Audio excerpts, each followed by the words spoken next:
थंडीचा सीझन सुरू झाला आहे आणि आवळेही आपल्याला दिसायला लागले. तर मी आज तुमच्यासाठी घेऊन आले आहे आवळ्याच्या मुरब्ब्याची रेसिपी. आवळा हा कुठल्याही पद्धतीने खाल्ला तरीही त्याचे गुणधर्म कधी कमी होत नाही. नमस्कार, मी रुपाली तुमचे स्वागत करते आहे रुपालीज किचन रेसिपीमध्ये. मुरब्बा बनवण्यासाठी मी इथे अर्धा किलो आवळ्यांचा वापर करते आहे. आवळे मी आधी स्वच्छ धुवून घेतले आहे. आवळ्यांना आपल्याला इथे वाफवून घ्यायचे आहे. त्यासाठी मी इथे एका भांड्यामध्ये पाणी घेऊन त्यावर चाळण ठेवून त्यात आवळे आपण वाफवून घेणार आहोत. आपल्याला हे आवळे 10 ते 15 मिनिटे वाफवून घ्यायचे आहे. 10 ते 15 मिनिटं झाल्यानंतर तुम्ही पाहू शकता अशा छान कळ्या पडल्या आहे आवळ्याच्या, म्हणजे इथे आपले आवळे व्यवस्थित शिजले आहे.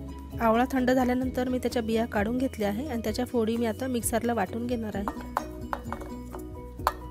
त्याची आपल्याला स्मूथ पेस्ट तयार करून घ्यायची आहे. त्यात मी ॲड करते आहे 2 इंच किसलेलं आलं. अर्धा चमचा मी इथे काळं मीठ ॲड करते आहे आणि अर्धा चमचा आपलं नॉर्मल मीठ ॲड करते आहे.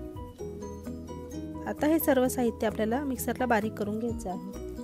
बघा अशा पद्धतीने छान स्मूथ पेस्ट इथे तयार झालेली आहे. आता इथे मी एक नॉनस्टिक पॅन घेतला आहे. त्यात मी पेस्ट काढून घेणार आहे. कुठलंही तूप वगैरे मी इथे लगेच वापरलं नाही आहे. यासाठी आपण शक्यतो नॉनस्टिक पॅनचाच वापर करावा.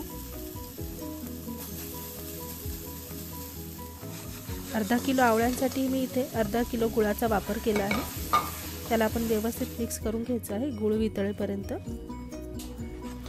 गुळ वितळल्यानंतर मी इथे 1 चमचा लिंबाचा रस ॲड करते आहे. आता हे मिश्रण घट्ट होण्यासाठी मी इथे 1 चमचा कॉर्नफ्लॉवर पावडर घेऊन त्यात 1 चमचा पाणी मिक्स करून त्याची स्लरी मी इथे ॲड केली आहे, जेणेकरून आपलं हे मिश्रण थोडं घट्ट होईल. आणि त्याच्यात मी 1 चमचा साजूक तूपही ॲड केलं आहे. ते मिश्रण व्यवस्थित इथे घट्ट झालं आहे आणि आपला इथे छान असं आवळ्याचा मुरब्बाही तयार झाला आहे.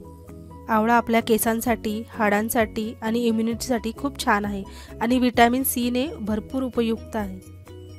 तर तुम्हीही या अशा पद्धतीने हा मुरब्बा तयार करून बघा.